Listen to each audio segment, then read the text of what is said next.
আমাদের আজকের গল্প হাতির সঙ্গে হাতাহাতি। লিখেছেন শিবরাম চক্রবর্তী। সংগ্রহ করার বাতিক কোনো কালেই ছিল না কাকার, কেবল টাকা ছাড়া। কিন্তু টাকা এমন জিনিস যে যথেষ্ট পরিমাণে সংগৃহীত হলে আপনিই অনেক গ্রহ এসে জোটে, এবং তখন থেকেই সংগ্রহ শুরু। একদিন ওদেরই একজন কাকাকে বলল, দেখুন, সব বড়লোকেরই একটা না একটা কিছু সংগ্রহ করার ঝোঁক থাকে। তা না হলে বড়লোক আর বড়লোকে তফাৎ কোথায়? টাকায় তো নেই, ওখানেই তফাৎ, ওখানেই বিশেষ বড়লোকের বৈশিষ্ট্য। আর ধরুন বৈশিষ্ট্যই যদি না থাকলো, তবে আর বড়লোক কিসের? আমাদের সম্রাট পঞ্চম জর্জেরও কালেকশনের হবি ছিল। কাকা বিস্মিত হয়ে গ্রহের দিকে তাকান। পঞ্চম জর্জ? নিশ্চয়ই। কেন, তিনি কি বড়লোক ছিলেন না? কেবল সম্রাটই নন, দারুণ বড়লোকও সে। অনেকগুলো জমিদারকেই একসঙ্গে কিনতে পারতেন। ও, তাই বুঝি জমিদার সংগ্রহ করার বাতিক ছিল তার? কাকা আরো বিস্ময়ান্বিত। হু, জমিদার দিয়ে তিনি কি করবেন, রাখবেন কোথায়? ও চিজ তো চিড়িয়াখানায় রাখা যায় না। তিনি কেবল স্ট্যাম্পও কালেক্ট করতেন। স্ট্যাম্পও? ওই যা পোস্ট অফিসে পাওয়া যায়? না দলিলের? দলিলের নয়, নানা দেশের নানা রাজ্যের ডাক টিকিট। 100 বছর আগের, তারও আগের, তারও পরের, এমনি নানান কালের, নানান আকারের, রং বেরঙের যত ডাক টিকিট। বাহ, বেশ তো। কাকা উৎসাহিত হয়ে ওঠেন। আমারও তা করতে ক্ষতি কি? কিছু না, তবে একটা পুরনো টিকিটের দাম আছে বেশ। 2-5 টাকা থেকে শুরু করে 5, 10, 20 হাজার, 2 লাখ, 4 লাখ পর্যন্ত। এমন? কাকা কিছু ভড়কে যান। তা হোক, তবুও করতেই হবে আমার। টাকার ক্ষতি কি আর একটা ক্ষতি নাকি? নিশ্চয় নয়। আর তা না হলে বড়লোক কিসের? এই বলে গ্রহটি উপসংহার করে, এবং আমার কাকাকেও প্রায় সংহার করে আনে। কাকা স্ট্যাম্প সংগ্রহ করছেন, এ খবর রটতে বাকি থাকে না। 50 খানা অ্যালবাম যখন প্রায় ভরিয়ে এনেছেন, তখন একদিন সকালে উঠে দেখেন বাড়ির সামনে 500 ছেলে দাঁড়িয়ে। কি ব্যাপার? জিজ্ঞাসাবাদে জানা যায় ওরা সবাই এসেছে কাকার কাছে, কেউ স্ট্যাম্প বিক্রি করতে, কেউ বা কিনতে। সবারই হাতে স্ট্যাম্পের অ্যালবাম। কাকা তখন গ্রহকে ডাকিয়ে পাঠান। এ কি কাণ্ড, এরাও সব স্ট্যাম্পও সংগ্রহ করছে যে? করছে বলে করছে, অনেক দিন ধরে করছে, আমার ঢের আগের থেকে। এ কি কাণ্ড! কি হয়েছে তাতে? গ্রহটি ভয়ে ভয়ে বলে। কাকার ভাবভঙ্গি তাকে ভীত করে তুলেছে এখন। কেন, ওদের কি ও কাজ করতে নেই? সবাই যা করছে, পাড়ার মুচকে ছোড়াটা পর্যন্ত। কাকা এবার একেবারে ফেটে পড়েন। তুমি আমাকে লাগিয়েছ সেই কাজে? ছ্যাঃ, কেন, এরাও কি সব বড় লোক নাকি? বড় বালকও তো নয়। আমি কাকাকে উস্কে দিই তার উপর। নেহাত কাচ্চা বাচ্চা যত। কাকা আবার আফসোস করতে থাকেন। স্ট্যাম্পে আমার 10-10 হাজার টাকা তুমি জলে দিলে। ছ্যাঃ। গ্রহ আর কি জবাব দেবে? তখন সে বিগ্রহে পরিণত হয়েছে। পাথরের প্রতিমূর্তির মতোই তার মুখে কোনো ভাবান্তর নেই আর। তিক্ত বিরক্ত হয়ে কাকা নিজের যত অ্যালবাম খুলে ছিঁড়ে চ্যাংড়াদের ভেতর স্ট্যাম্পের লুট লাগিয়ে দেন সেই দণ্ডেই। কিন্তু স্ট্যাম্প ছাড়লেও বাতিক তাকে ছাড়ল না। বাতিক জিনিসটা প্রায় বাতের মতোই, একবার ধরলে ছাড়ানো দায়। তিনি বললেন, স্ট্যাম্পও নয়, এমন জিনিস সংগ্রহ করতে হবে যা কেউ করে না, করতে পারেও না। সেই রকম কিছু থাকে তো তোমরা আমায় বাতলাও। তখন নবগ্রহ মিলে মাথা ঘামাতে শুরু করলো। তাদের প্রেরণায় তাদেরই আরো 90 জন উপগ্রহের মাথা ঘামতে লাগলো। নতুন হবি বের করতে হবে এবার, রীতিমতন বুদ্ধি খাটিয়ে। নানা রকমের প্রস্তাব হয়। খেচরের ভেতর থেকে প্রজাপতি, পাখির পালক, জলচরের ভেতর থেকে রঙিন মাছ, কচ্ছপের খোলা ইত্যাদি। ভূচরের ভেতর থেকে পুরানো আসবাবপত্র, সেকেলে ঢাল তলোয়ার, চীনে বাসন, গরুর গলার ঘণ্টা, রং বেরঙের নুড়ি, যত রাজ্যের খেলনা। কাকা সমস্তই বাতিল করে দেন। সবাই পারে সংগ্রহ করতে ওসব। কেউ না কেউ করছেই। তখন পকেট চরদের উল্লেখ হয়। নানা দেশের একালের সেকালের মোহর, টাকা পয়সা, সিকি, দুয়ানি ইত্যাদি। ফাউন্টেন পেন, দেশলাইয়ের বাক্সকেও পকেট চোরদের মধ্যে ধরা হয়েছিল। কিন্তু কাকাকে রাজি করানো যায় না। কেউ না কেউ করছেই এসব। এতদিন ধরে ফেলে রাখেনি নিশ্চয়। কেউ কেউ মুড়িয়া হয়ে বলে, কেরোসিনের ক্যানেস্তারা, নস্যির ডিবে, জগঝম্প কিংবা গাঁজার কলকে, অর্থাৎ চরাচরের কিছুই তখন বাকি থাকে না। কাকা তথাপি ঘাড় নাড়েন। নানা রকমের খাবার দাবার, চপ, কাটলেট, সন্দেশ, শনপাপড়ি, biscuit, toffee, chocolate, lemon juice, মানে খাদ্য অখাদ্য যত রকমের আর যত রঙের হতে পারে আমি বাতলাই তখন। তবু কাকার উৎসাহ হয় না। অবশেষে চোটে মোটে একজনের মুখ থেকে বেফাঁস বেরিয়ে যায়, তবে আর কি করবেন, শ্বেতহস্তি সংগ্রহ করুন। কিন্তু পরিহাস বলে একে গ্রহণ করতে পারেন না কাকা। তিনি বারংবার ঘাড় নাড়তে থাকেন। শ্বেতহস্তি, শ্বেতহস্তি। সোনার পাথর বাটির মতো ও কথাটাও আমার কানে এসেছে বটে। ব্রহ্মদেশে না শ্যামরাজ্যে কোথায় যেন ওর পুজোও হয় বলে শুনেছি। হ্যাঁ, যদি সংগ্রহ করতে হয় তবে ওই জিনিস। বড় লোকের আস্তাবল দূরে থাক, বিলেতে চিড়িয়াখানাতেও এক আধটা আছে কিনা সন্দেহ। হ্যাঁ, ওই শ্বেতহস্তিই চাই আমার। কাকা সর্বশেষ ঘোষণা করলেন, তাকে শ্বেতহস্তিই দিতে হবে এনে। শ্যামরাজ্য কি রামরাজ্য থেকেই হোক, হাতিপোতা কি হস্তিনা থেকেই হোক, করাচি কিংবা রিচি থেকেই হোক, উনি সেসব কিছু জানেন না। কিন্তু শ্বেতহস্তি চাই। যেখান থেকে হোক, যে করেই হোক, জোগাড় করে দিতেই হবে। তা যত টাকা লাগে লাগুক। এক আধখানা হলে হবে না, অন্তত ডজন খানেক চাই তার। না হলে কালেকশন আবার কাকে বলে? এই ঘোষণাপূর্বক তৎক্ষণাৎ তিনি ইঞ্জিনিয়ার কন্ট্রাক্টর ডাকিয়ে আসন্ন শ্বেতহস্তিদের জন্য বড় করে আস্তাবল বানাবার হুকুম দিয়ে দিলেন। আশ্চর্য, 2 সপ্তাহের ভেতর জনৈক শ্বেতহস্তিও এসে হাজির। নবগ্রহের একজন উপগ্রহ কোথা থেকে সংগ্রহ করে আনে যেন। কাকা তো উচ্ছ্বসিত হয়ে ওঠেন। বটে বটে, এই শ্বেতহস্তি, এই সেই, বাহ, দিব্যি ফর্সা রং তো, বাহ বাহ। অনেকক্ষণ তার মুখ থেকে বাহবা ছাড়া আর কিছুই শোনা যায় না। হাতিটাও সাদা সুর নেড়ে তার কথায় সমর্থন জানায়। আমার দিকে তাকিয়ে বলেন, জানিস বার্মাই, না না, শ্যামরাজ্যে একরকম একটা হাতি পেলে রাজারা মাথায় করে রাখে। রাজার চেয়ে বেশি খাতির এই হাতির। রীতিমতো পুজো হয়। শাঁখ ঘণ্টা বাজিয়ে রাজা নিজে পুজো করেন, যার নাম রাজপূজা। তা জানিস? এমন সময় হাতিটা একটা ডাক ছাড়ে, যেন কাকার গবেষণায় তার সায় দিতে চায়। হাতির ডাক কিরকম সে ডাক? ঘোড়ার চিহিহি কি গরুর হাম্বার মতো নয়। ঘোড়ার ডাকের 20 ডবল, গরুর অন্তত 50 গুণ একটা হাতির আওয়াজ। বেড়ালের কি শেয়ালের ধ্বনি নয় যে এক মুখে তা ব্যক্ত করা যাবে। সহজে প্রকাশ করা যায় না সে ডাক। হাতির ডাক ভাষায় বর্ণনা করা দুষ্কর। ডাক শুনেই আমরা 2-4-10 হাত ছিটকে পড়ি। কাকাও 5 গজ পিছিয়ে আসেন। বা বা, যেন মেঘ ডাকলো কড়াক কড়। কাকা বলেন, সিংহের ডাক কখনো শুনিনি, তবে বাঘ কোথায় লাগে? হ্যাঁ, এমন না হলে একখানা ডাক। এটাকে হাতির সিংহনাদ হয়তো বলা যায় না কাকা? আমি বলি, উপগ্রহটি যিনি হাতির সমভিব্যাহারে এসেছিলেন এতক্ষণে একটি কথা বলার সুযোগ পান।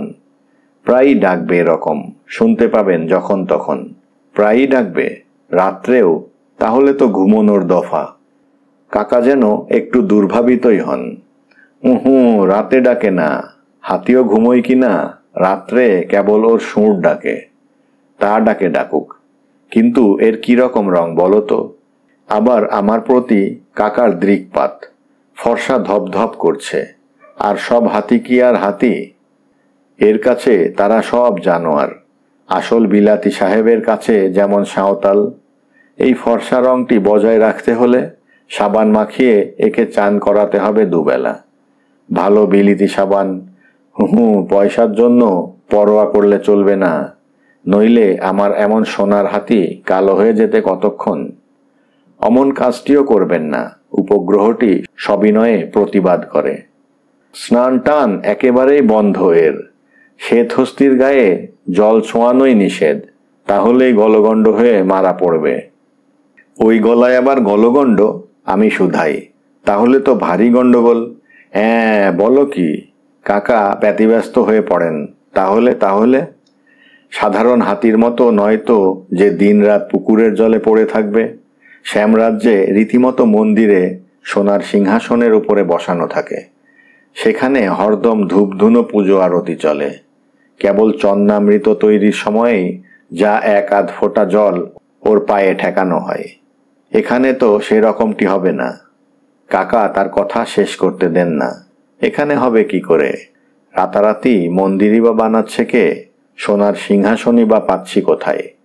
তবে পূজারি জোগাড় করা হয়তো কঠিন হবে না। পুরুত বামুনের তো আর অভাব নেই পাড়ায়। কিন্তু হাতি পুজোর মন্তর কি তারা জানে? কাকার প্রশ্নটা আমার প্রতি হয়। আমি জবাব দিই, হাতির চন্নামের তো আমি কিন্তু খেতে পারবো না কাকা। গোড়াতেই বলে কয়ে রাখা ভালো, সেফটি ফার্স্ট বলেই দিয়েছে কথায়। পারবি না? কেন খেতে পারবি না? এ কি তোর গুজরাটি হাতি? কালো আর ভূত? এ হলো গিয়ে ঐরাবতের বংশধর, স্বর্গের দেবতাদের একজন। খেতেই হবে তোকে, তা না হলে পরীক্ষায় তুই পাশ করতেই পারবি না। পরীক্ষা পাশের ব্যাপারে মেড ইজির কাজ করবে ভেবে আমি একটু নরম হই। কম্প্রোমাইজের প্রস্তাব পাড়তে যাচ্ছি, এমন সময় উপগ্রহটি বলে ওঠে, না না, পুজো করবার আবশ্যক নেই। হস্তি পুজোর ব্যবস্থা তো নেই এ দেশে। নিত্যকর্ম পদ্ধতিতেও তার বিধি খুঁজে পাওয়া যাবে না। পুজো করার দরকার নেই, এমনি আস্থা বলে ওকে বেঁধে রাখলেই হবে। গায়ে জলের ছোঁয়াচুটিও না লাগে। সহিস কেবল এই দিকে কড়া নজর রাখে যেন। সহিস? হাতির আবার সহিস কি? মাহুতের কথা বলছো বুঝি? কাকা জিজ্ঞেস করেন। সহিস মানে যে ওর সেবা করবে, সইবে ওকে। সহিস কাঁধে বসলেই মাহুত হয়ে যায়। কিন্তু ওর কাঁধে বসা যাবে না তো, ভয়ানক অপরাধ তাতে। উপগ্রহটি ব্যাখ্যা করে দেয়। সঙ্গে সঙ্গে হাতির উদ্দেশ্যেই হাত তুলে নমস্কার জানাই, কিংবা মাথা চুলকায় কে জানে। ওর স্নানের ব্যবস্থা তো হলো, স্নান টান নাস্তি। আচ্ছা, এবার ওর আহারের ব্যবস্থাটা শুনি। কাকা উদ্গ্রীব হন।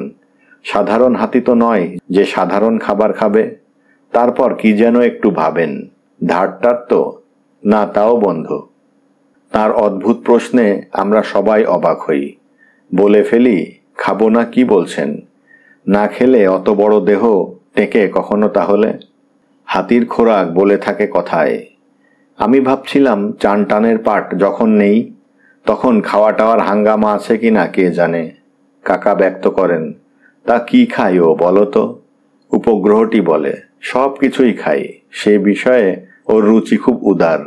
মানুষ পেলে মানুষ খাবে, মহাভারত পেলে মহাভারত, মানে মানুষ আর মহাভারতের মাঝামাঝি ভূভারতে যা কিছু আছে সবই খেতে পারে। আমি টিপ্পনি কাটি, তাহলে হজম শক্তিও বেশ ওর। ভালো, খুব ভালো। কাকা সন্তোষ প্রকাশ করেন। যদি মানুষ পায় কতগুলো খাবে? টাটকা মানুষ অবশ্যই। যতগুলো ওর কাছাকাছি আসবে। টাটকা বাসি নিয়ে বড় বিশেষ মাথা ঘামাবে না। বলেছি তো, খুব উদার রুচি। তুই ওর কাছে যাস নে যেন, খবরদার। কাকা আমাকে সাবধান করেন। তবে তোকে ও মানুষের মধ্যেই ধরবে কিনা কে জানে। হ্যাঁ, তা ধরবে কেন? আমি মনে মনে রাগী, তা যদিও না ধরতে পারে, তাহলে ওকেই বা কে মানুষের মধ্যে ধরতে যাচ্ছে? ওর রুচি যেমনই হোক, ওর বুদ্ধিশুদ্ধির প্রশংসা তো আমি করতে পারবো না। কাকার মধ্যেই বরং ওকে গণ্য করব আজ থেকে। তবে একেবারেই নিশ্চিন্ত হতে চান কাকা। খাদ্য হিসাবে কি ধরনের মানুষের ওপর ওর বেশি ঝোঁক? একবার কটাক্ষে আমার দিকে তাকিয়ে নেন, আমার জন্যেই ওর যত ভাবনা যেন। চেনা লোকেরই পক্ষপাতী, চেনাদেরই পছন্দ করবে বেশি। তবে অচেনার উপরেও বিশেষ আক্রোশ নেই। পেলে তাদেরও ধরে খাবে। ভালো ভালো, আর কতগুলো মহাভারত প্রত্যেক ক্ষেপে? পুরো একটা সংস্করণই সাবড়ে দেবে। বলছো কি? অষ্টাদশ পর্ব ইয়া মোটা মোটা 1000 কপি। অনায়াসে খাবে।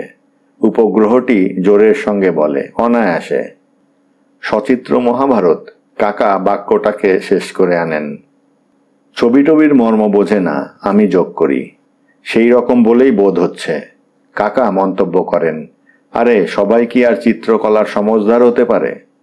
উপগ্রহের প্রতি প্রশ্ন হয়, সে কথা থাক। মানুষ আর মহাভারত ছাড়া আর কি খাবে? খুঁটিনাটি সব জেনে রাখা ভালো। ইট পাটকেল পেলে মহাভারত ছোঁবেও না। শাল দোশালা পেলে ইট পাটকেলের দিকে তাকাবে না। শাল দোশালা ছেড়ে বেতালকেই বেশি পছন্দ করবে। কিন্তু রসগোল্লা যদি পায় তো বেতালকেও ছেড়ে দেবে। রসগোল্লা ফেলে কলা গাছ খেতে চাইবে। মানে এক আলিগড়ের মাখন ছাড়া সবকিছুই খাবে। কেন মাখন নয় কেন? মাখন তো সুখাদ্য। মাখনকে জুত মতো ঠিক পাকড়াতে পারবে না কিনা শুঁড়েই লেপ্টে থাকবে। ওকে কায়দায় আনা কঠিন হবে ওর পক্ষে। ও, কাকা এবার বুঝতে পারেন। হ্যাঁ, যা বলেছেন। মাখন বাগানো সহজ নয় বটে। আমি বলি এক পাউরুটি ছাড়া আর কেউ তা বাগাতে পারে না। যাক, খাদ্য তো হলো, এখন পানীয়? কাকা জিজ্ঞাসু হন। তরল পদার্থ যা কিছু আছে, দুধ, জল, ঘোলের শরবত, ক্যাস্টর অয়েল, মেথিলেটেড স্পিরিট, কত আর বলবো। কার্বলিক অ্যাসিডেও কিচ্ছু হবে না ওর। তারও 2-10 বোতল 2-1 চুমুকে নিঃশেষ করতে পারে। কেবল এক চা খায় না। ওটা গুড হ্যাবিট, ভালো ছেলের লক্ষণ। কাকা ঈষৎ খুশি হন। সিগারেট টানতেও শেখেনি নিশ্চয়ই। সবই তো জানা হলো, কিন্তু কি পরিমাণ খাই তা তো কই বললে না। হে, যত জুগিয়ে উঠতে পারবেন 1-8 মণ 1-8 নিঃশ্বাসে উড়িয়ে দেবে। তাতে আর কি হয়েছে? কেবল এক মানুষটাই পেয়ে উঠব না বাপু? ইংরেজ রাজত্ব কিনা? হাতিকে কিংবা আমাকেই কাকে ধরে ফাঁসিতে লটকে দেয় কে জানে। তবে আজই বাজারে যত মহাভারত আছে সব বইয়ের দোকানে অর্ডার দিচ্ছি। ময়রাদের বলে দিচ্ছি রসগোল্লার ভিয়েন বসিয়ে দিতে। আমার কলা বাগানটাও ওর নামে উইল করে দিলাম। পুত্র পৌত্রাদিক্রমে ভোগ দখল করুক। আর ইটমাটকেল? ইটপাটকেলের অভাব কি? আস্তাবল বানিয়ে যা বেঁচেছে আস্তাবলের পাশেই পাহাড় হয়ে আছে। যত ওর পেটে ধরে ইচ্ছে মতো বেছে খাক, কোনো আপত্তি নেই আমার। অতঃপর মহাসমারোহে হস্তিপ্রভুকে আস্তাবলে নিয়ে যাওয়া হলো। আমরা সবাই শোভাযাত্রা করে পেছনে যাই। শেকল দিয়ে ওর 4 পা বেঁধে আটকানো হয় শক্ত খুঁটির সঙ্গে। সুরটাকেও বাঁধা হবে কিনা আমি জিজ্ঞাসা করি। সুর ছাড়া থাকবে জানতে পারা যায়। সুর দিয়েই ওরা খায় কিনা। কেবল তরল ও স্থূল খাদ্যই নয়, হাওয়া খেতে হলেও ওই সুরের দরকার। হাতির দাম শুনে তো আমার চক্ষু স্থির। 50,000-এর 1 পয়সা কম নয়। যে লোকটা বেঁচেছে সে থাকে 200 ক্রোশ দূরে। তার এক আত্মীয় শ্যামরাজ্যের জঙ্গল বিভাগে কাজ করে। সেখান থেকে ধরে ধরে চালান পাঠায়। উপগ্রহটি অনেক কষ্টে বহুত জপিয়ে আরও কেনার লোভ দেখিয়ে এটি তার কাছ থেকে এত কম দামে আদায় করতে পেরেছেন। নইলে পুরো লাখ টাকায় এর দাম লাগত। এই হস্তিরত্নের আসলে যথার্থ দামই হয় না, অমূল্য পদার্থ বলতে গেলে। হাতিকে এত দূর হাঁটিয়ে আনতে, তার সঙ্গে সঙ্গে হেঁটে আসতেও ভদ্রলোকের কম কষ্ট হয়নি। কিন্তু কাকার হুকুম, কেবল সেজন্যেই, নইলে কে আর প্রাণের মায়া তুচ্ছ করে এহেন বিশ্বগ্রাসী মারাত্মক শ্বেত হস্তির সঙ্গে? তা তো বটেই। কাকা অম্লান বদনে তখনই তাকে একটা 50,000-এর চেক কেটে দেন। আরও আছে এমন, আরও আনা যায়, উপগ্রহটি জানান। এরকম শ্বেত হস্তি যত চান, 10, 20, 50, ওই এক দর। কিন্তু আরও আছে এমন? কাকা এক মুহূর্ত একটু ভাবেন। বেশ, তুমি আনাবার ব্যবস্থা করো, তাতে আর কি হয়েছে? 25 লাখ টাকার শ্বেত হস্তিই কিনবো না হয়, কি হয়েছে? হয়েছে কি? বড় মানুষের বড় খেয়াল। সেই পুরাতন গ্রহটি এতক্ষণে বাং নিষ্পত্তি করে। তা না হলে আর বড় লোক কিসের? 2 দিন যায়, 5 দিন যায়, হাতিটাও বেশ সুখেই আছে। আমরা দুবেলা দর্শন করি। কাকা ও আমি বৈজ্ঞানিক দৃষ্টিতে কাকিমা বিশেষ ভক্তি ভরে। কাকিমা অনেক কিছু মানতও করেছেন। হাতির কাছে ঘটা করে পুজো এবং জোড়া বেড়াল দেবেন বলেছেন। কাকিমার এখনো ছেলেপুলে হয়নি কিনা। কলা গাছ খেতেই ওর বেশি উৎসাহ যেন। ইট পাটকেল পড়েই রয়েছে, স্পর্শও করেনি। দু একটা বেড়ালও এদিক ওদিক দিয়ে গেছে। হাতিকে তারা ভালো করেই লক্ষ্য করেছে। ও কিন্তু তাদের দিকে ফিরেও তাকায়নি। গাদা গাদা মহাভারত কোণে পুঁজি করা, তার থেকে একখানা নিয়ে ওকে আমি দিতে গেছিলাম একদিন। পাওয়া মাত্র উদরস্থ করবে আশা করেছি, কিন্তু মুখে পোড়া দূরে থাক। বইখানা সুর তলগত করেই না এমন জোরে আমার দিকে ছুঁড়েছিল যে আর একটু হলেই আমার দফা হয়ে যেত। কাকা বললেন, বুঝতে পারলি না বোকা, তোকে পড়তে বলছে। ধর্মপুস্তক কিনা, মুখ্য হয়ে রইলি। ধর্মশিক্ষা তো হলো না তোর। ধর্মশিক্ষা মাথায় থাক। কাকার পুণ্যের জোরে প্রাণে বেঁচে গেছি, সেই রক্ষে।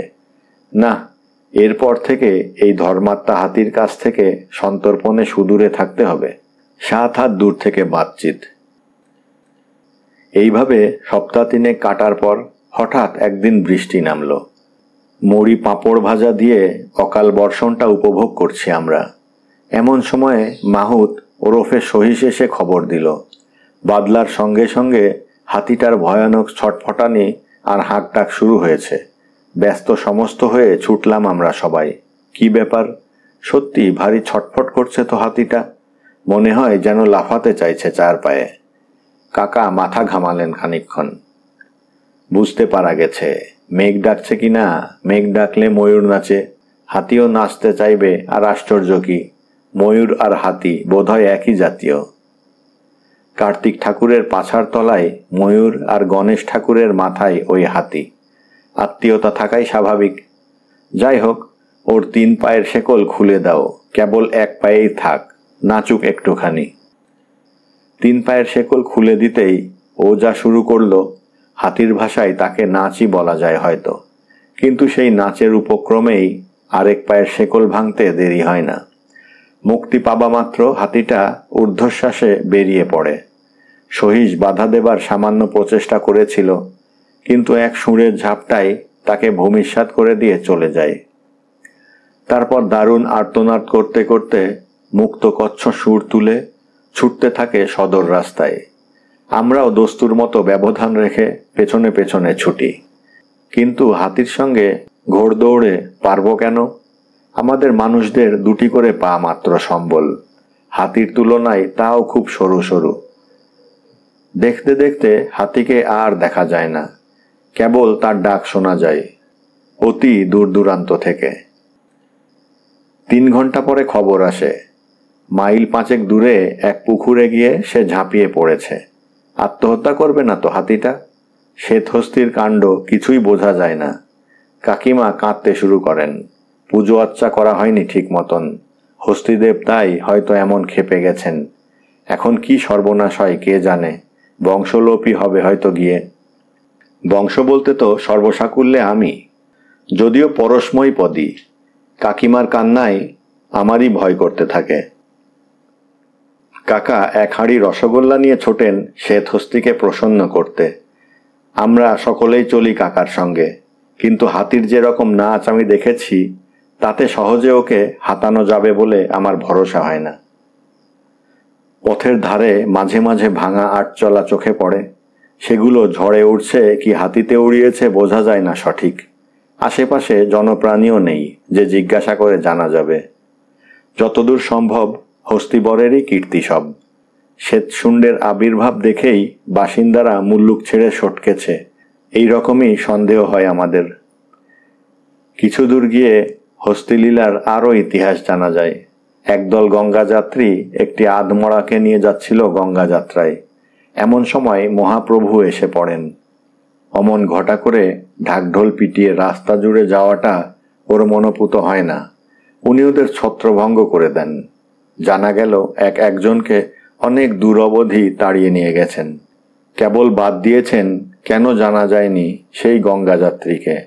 সেই বেচারা অনেকক্ষণ অবহেলায় পড়ে থেকে অগত্যা উঠে বসে দেহ রক্ষার কাজটা এ যাত্রা স্থগিত রেখে একলা হেঁটে বাড়ি ফিরে গেছে। অবশেষে সেই পুকুরের ধারে এসে পড়া গেল। কাকা বহু সাধ্য সাধনা, অনেক স্তব স্তুতি করেন। হাতিটা সুর খাড়া করে শোনে সব, কিন্তু নড়ে চড়ে না। রসগোল্লার হাঁড়ি ওকে দেখানো হয়, ঘাড় বাঁকিয়ে দেখে, কিন্তু বিশেষ উৎসাহ দেখায় না। পুকুরটা তেমন বড় নয়। কাকা একেবারে জলের ধারে গিয়ে দাঁড়ান। কাছাকাছি গিয়ে কথা বললে যদি ফল হয়। কিছু ফল হয়, কেননা হাতিটা কাকা বরাবর তার সুর বাড়িয়ে দেয়। আমি বলি, পালিয়ে এসো কাকা, ধরে ফেলবে।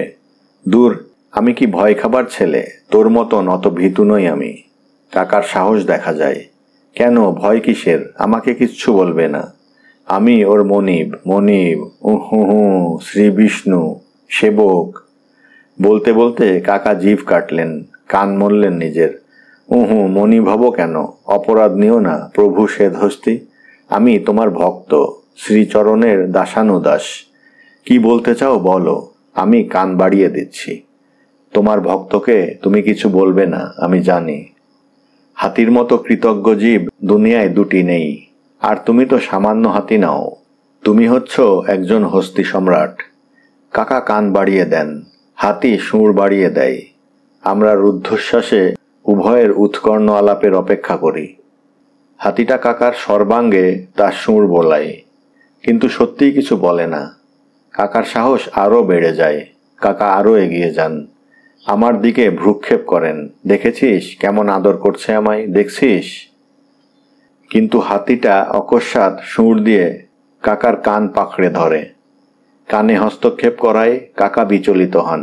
কেন বাবা হাতি, কি অপরাধ করেছি বাবা তোমার শ্রীচরণে যে এমন করে তুমি আমার কান মলছ? কিন্তু হস্তিরাজ কর্ণপাত করেন না। কাকার অবস্থা ক্রমশই করুণ হয়ে আসে। তিনি আমার উদ্দেশ্যে চেষ্টা করেও আমার দিকে তখন তিনি তাকাতে পারছেন না। তবুও তিনি বলেন, বাবা শিবু, কান গেল, বোধ হয় প্রাণটাও গেল। তোর কাকিমাকে বলিস যে সজ্ঞানে আমার হস্তিপ্রাপ্তি ঘটে গেছে। আমরা ক্ষিপ্র হয়ে উঠি, কাকাকে গিয়ে ধরি। জলের মধ্যে একা হাতি, স্থলের মধ্যে আমরা সবাই। হাতির চেষ্টা থাকে কাকার কান পাকড়ে জলে নামাতে, আর হাতির চেষ্টা যাতে ব্যর্থ হয় সেদিকেই আমাদের প্রচেষ্টা। মিলনান্ত কানাকানি শেষে বিয়োগান্ত টানাটানিতে পরিণত হয়, কান নিয়ে এবং প্রাণ নিয়ে টানাটানিতে। কিছুক্ষণ এই টাগ অফ ওয়ার চলে। অবশেষে হাতি পরাজয় স্বীকার করে, তবে কাকার কান স্বীকার করে তারপরে। আর হাতির হাতে কান সমর্পণ করে কাকা এ যাত্রা প্রাণ রক্ষা করেন। কাকার কানটি হাতি মুখের ভেতর পুরে দেয়, কিন্তু খেতে বোধহয় তার তত ভালো লাগে না। সেজন্যেই সে এবার রসগোল্লার হাঁড়ির দিকে সুর বাড়ায়। যন্ত্রণায় চিৎকার করতে করতে কাকা বলতে থাকেন, দিসনে খবরদার, দিসনে ওকে রসগোল্লা। হাতি না আমার 14 পুরুষ, পাজি ড্যাম শুয়ার রাস্কেল, গাধা স্টুপিড। কিছু রাখেনি কানটার গো, সমস্তটাই উপড়ে নিয়েছে। উল্লুক, বেয়াদব, আহাম্মক। কাকার কথা হাতিটা যেন বুঝতে পারে, সঙ্গে সঙ্গে জল থেকে উঠে আসে। ও হরি, এ কি দৃশ্য! গলার নিচের থেকে যে অবধি জলে ডোবানো ছিল, হাতির সেই সর্বাঙ্গ একেবারে কুচকুচে কালো, যেমন হাতিদের হয়ে থাকে। কেবল গলার উপর থেকে সাদা। এ আবার কি বাবা? তাকিয়ে দেখি পুকুরের কালো জল হাতির রঙে সাদা হয়ে গেছে। শ্বেত হস্তির আবার এ কি লীলা! কর্ণহারা হয়ে সে শোকও কাকা কোনো মতে এ পর্যন্ত সামলেছিলেন, কিন্তু হাতির এই চেহারা আর তার সহ্য হয় না। অত সাথের তার সাদা হাতি। মূর্ছিত কাকাকে ধরাধরি করে আমরা বাড়ি নিয়ে যাই। হাতির দিকে কেউ ফিরেও তাকাই না। একটা বিশ্রী কালো ভূতের মতো চেহারা কদাকার কুৎসিত বড় হাতি। উনি যে কোনো কালে সোনার সিংহাসনে বসে পুজো লাভ করেছেন, এ কথা ঘুণাক্ষরেও কখনো মনে করা কঠিন।